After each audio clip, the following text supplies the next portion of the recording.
Zoe Kids. மரத்தின் சாபம். கார்த்திக் என்ற மனிதன் காட்டு வழியாக நடந்து செல்கிறான்.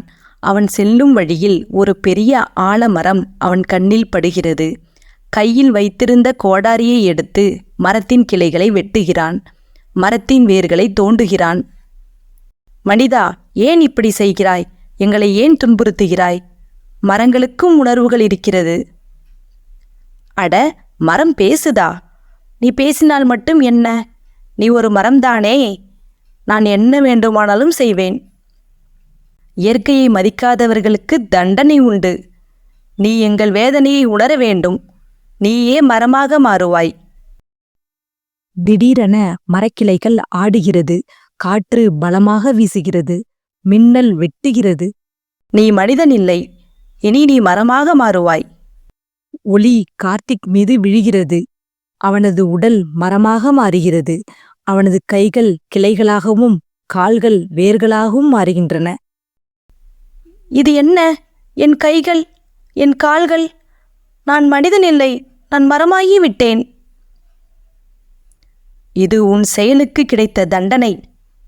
நீயும் மரமாக வாழ்ந்து பார், அப்போது தெரியும். சில ஆண்டுகள் சென்றன. கார்த்திக் மரமாகவே நிற்கிறான். பறவைகள் அவன் கிளைகளில் கூடு கட்டுகின்றன. மழை பெய்கிறது. சில மனிதர்கள் கிளைகளை முறிக்க முயற்சிக்கிறார்கள். இப்போது புரிகிறது மரங்கள் எவ்வளவு கஷ்டங்களை தாங்குகின்றன என்று. அவைகள் உயிருடன் இருக்கின்றன. மனிதர்கள் அவற்றை அழிக்கிறார்கள்.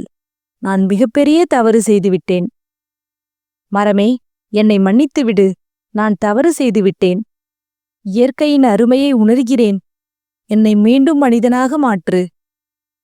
நீ உண்மையாக திருந்திவிட்டாய். இனி நீ இயற்கையை பாதுகாப்பாய் என நம்புகிறேன். மரம் ஒளியை வெளிப்படுத்துகிறது. கார்த்திக் மீண்டும் மனிதனாக மாறுகிறான். அவன் மரத்தை நன்றியோடு கட்டிப்பிடிக்கிறான். நன்றி மரமே, இனி ஒரு மரத்தையும் காயப்படுத்த மாட்டேன். அனைவரையும் மரங்களை பாதுகாக்க சொல்வேன். கார்த்திக் மரத்தின் அருகே ஒரு செடியை நட்டு வைக்கிறான். காடு பசுமையாக மாறுகிறது. கதையின் கருத்து: காடுகள் மற்றும் மரங்கள் இந்த பூமியின் உயிர்நாடி. அவை நமக்கு சுத்தமான காற்று, நீர் மற்றும் பல முக்கிய பொருட்களை வழங்குகின்றன. அவற்றை நாம் மதிக்கவும் பாதுகாக்கவும் வேண்டுமே தவிர அழிக்கக்கூடாது. Thank you for watching.